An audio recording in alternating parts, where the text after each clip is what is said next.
Once upon a time, Bobby Boundary carried almost welcome mat prop through tiny front door cottage theater because modern friendship apparently needed props. The prop was small, polite, and wildly overqualified for the simple job of helping people behave like people.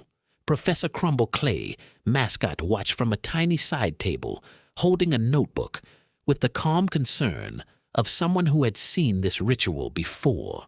In this village, everyone believed a kind smile is the same thing as permanent availability. This is the story of respecting boundaries, but make it weird, retold as a tiny clay disaster with excellent posture and questionable group instincts. Nobody said this belief out loud because saying it out loud would make the furniture uncomfortable. At first, Bobby Boundary tried being reasonable, which is a brave choice in a room full of feelings wearing party shoes. The tiny rule was simple: not right now. It was not a law, a curse, or a rejection letter with better lighting. It was just a human limit, standing quietly in the corner and hoping not to become a whole evening. Unfortunately, the village heard a tiny rule and immediately built a ceremonial problem around it. First, the group chat knocks without using a door. Everyone nodded like this was normal because social life rewards confidence even when confidence has brought no useful tools. Then every favor arrives wearing a tiny emergency hat. Bobby Boundary smiled the smile people use when they are trying to stay kind and not become a public service announcement.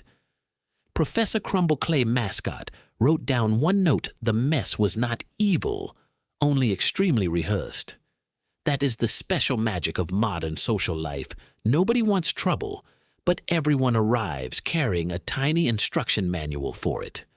Soon, the word no gets treated like a mysterious foreign object. The room changed temperature by 2 emotional degrees.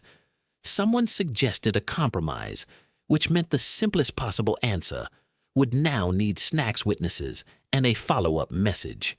Bobby Boundary looked at Velvet Boundary rope prop and realized the prop had become a committee. The committee had no chairperson, but it had many opinions about tone. It also had a talent for making one small sentence feel like a national holiday for awkwardness. By the middle of the story, every person was technically being nice. This made the disaster harder to criticize, like a cake made entirely of good intentions and nervous frosting. The problem was not that people cared too little. The problem was that caring had been converted into paperwork with a cute face. Bobby Boundary tried explaining the difference between kindness and unlimited access. The explanation landed softly, then bounced off 3 decorative assumptions and rolled under the nearest chair. Across the room, Professor Crumble Clay, mascot, lifted one eyebrow, which in Clay language means the syllabus has caught fire. A tiny audience formed because nothing attracts attention like people pretending there is no conflict. The audience did what audiences do. It became very invested while offering almost no furniture-moving assistance. One tiny faction believed Bobby Boundary should be more flexible because flexibility sounds virtuous when someone else is doing the bending. Another tiny faction believed the situation needed a softer entrance, a warmer exit, and possibly a decorative basket for everyone's discomfort. Bobby Boundary considered all of this with the facial expression of a person reading terms and conditions written by a candle. The strange part was that no one had asked for cruelty rejection or social exile. They had only asked for a normal amount of clarity, which the room treated like a dramatic weather event.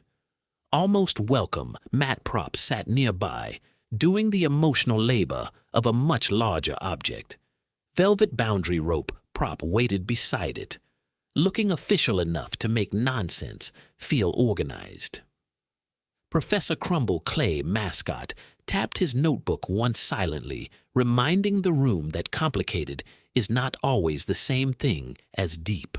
Then came the ceremonial overexplanation, a beloved village tradition where one sentence puts on 14 little hats. First, it wore empathy, then context, then concern, then a tiny legal cape nobody requested. By the end, the original issue had become difficult to recognize, like a sandwich wrapped in meeting minutes. Still, the truth stayed tiny and stubborn in the middle of the table. It did not require a villain, a dramatic exit, or a heroic speech beside a fake plant. It only required somebody to stop confusing discomfort with danger. That distinction mattered because social life often sells avoidance as kindness with better manners. Avoidance can look peaceful for a while, especially if everyone agrees to smile directly at the carpet. But eventually, the carpet learns everybody's secrets and becomes the most powerful object in the room. So Bobby Boundary tried again, this time without decorating the sentence until it became unrecognizable. The words came out plain, not sharp, and the plainness made them surprisingly hard to argue with. A few shoulders lowered, a few assumptions lost their tiny uniforms. The village did not applaud, because real progress rarely enters with confetti. Somebody whispered that maybe not right now sounded harsh. Somebody else whispered that maybe ignoring it was harsher, just less honest, and therefore easier to decorate. That was when the story finally stopped being about almost welcome Matt Prop. It became about the ancient social sport of making clear communication feel suspiciously dramatic. For a moment, the whole village stood inside the weird little lesson. They could keep polishing the performance, or they could admit the obvious thing sitting in plain sight. Bobby Boundary picked up velvet boundary rope prop and set it down with the seriousness of a tiny judge returning a spoon. The rules stayed the same, but the voice around it got smaller, warmer, and less interested in winning. Nobody exploded. The ceiling did not collapse. The friendship economy did not shut down for repairs. Instead, one person blinked, another person exhaled, and the room remembered it had chairs for a reason. That was the miracle. The boundary choice or honest answer did not break the village. It only broke the little ceremony that insisted everyone pretend forever.